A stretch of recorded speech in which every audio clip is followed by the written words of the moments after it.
case. They appeared to be the picture of happiness. Leslie Chance, a principal at an elementary school in Bakersfield, California. She was married to Todd Chance for 17 years. She has been described as smart, hardworking, well-liked, an educator and a mom. But today, Todd Chance was buried and Leslie appeared in court on murder charges. Police say she shot her husband multiple times and left his body in an orchard. Parents and staff members at her school were in complete shock. Did they arrest the right person? I don't know. I mean, I'm shocked. I couldn't believe it was her. Shock, disbelief, just not believing, had to be a mistake. I don't think she would do something like that, but again, I don't know her to judge her. Oh my God, I was shocked. Really, really shocked. I seriously wouldn't picture her ever doing anything like that. Seriously, not the type of person. She's an amazing, caring person, and she always has her family here for all of the school events and stuff, so it's just kind of weird that it happened all of a sudden like that when they had such a good home life. I still have chills. I mean, I feel bad for the Chance family, but until she's proven guilty, I'm not going to believe it. We are certain that the person responsible for shooting Mr. Chance was his wife, Leslie Chance. Well, you just heard Kern County Sheriff spokesman Ray Pruitt saying authorities are certain that Leslie Chance shot her husband, Todd. He joins me now by phone. Ray, good to talk to you today. What led you to Leslie? We hear from all her friends, even family members, saying this is not the Leslie that we knew. What do you say to this? What led you to Leslie shooting her husband? Well, throughout the course of the investigation, which is ongoing, we were able to develop enough information and evidence to lead us to believe that Leslie Chance is responsible for the shooting death of Todd Chance. We know that this is in the beginning stages of an investigation. Can you tell us anything at all about a possible motive here? We really don't know what the motive was at this point, what her motivation was. We have some information we've developed that tends to give us some idea what her motive may have been, but at this point we really aren't certain what her motivation was. And she's being held now without bond, is that true? Yes, she's being held at the Kern County Jail without bail. She does have an arraignment scheduled for this afternoon.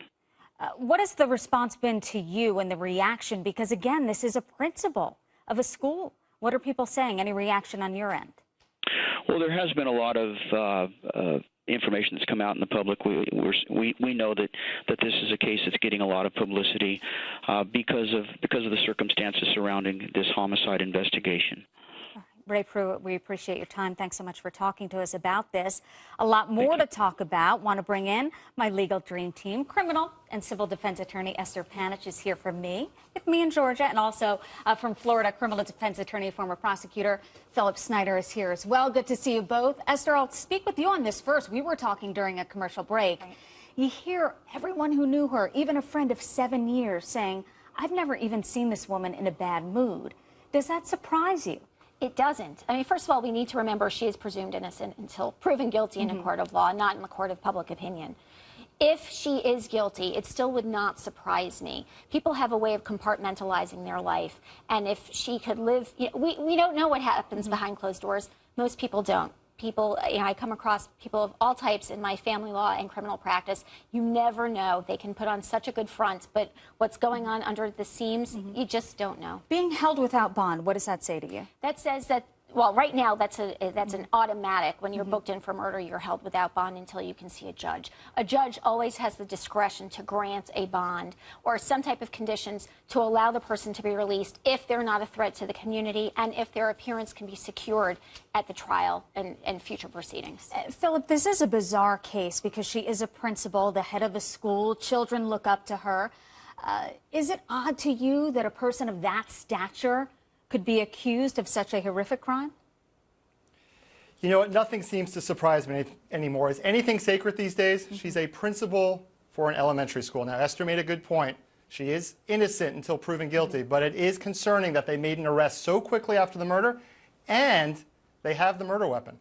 So it's seemingly the police have enough information to make an arrest, and that does not bode well for this individual. Philip, what about in a trial like this? Again, we don't know if she is guilty, as you said, innocent until proven. That Everyone around her, it seems, that the media has spoken to has said this doesn't seem like the principal and the person that we know.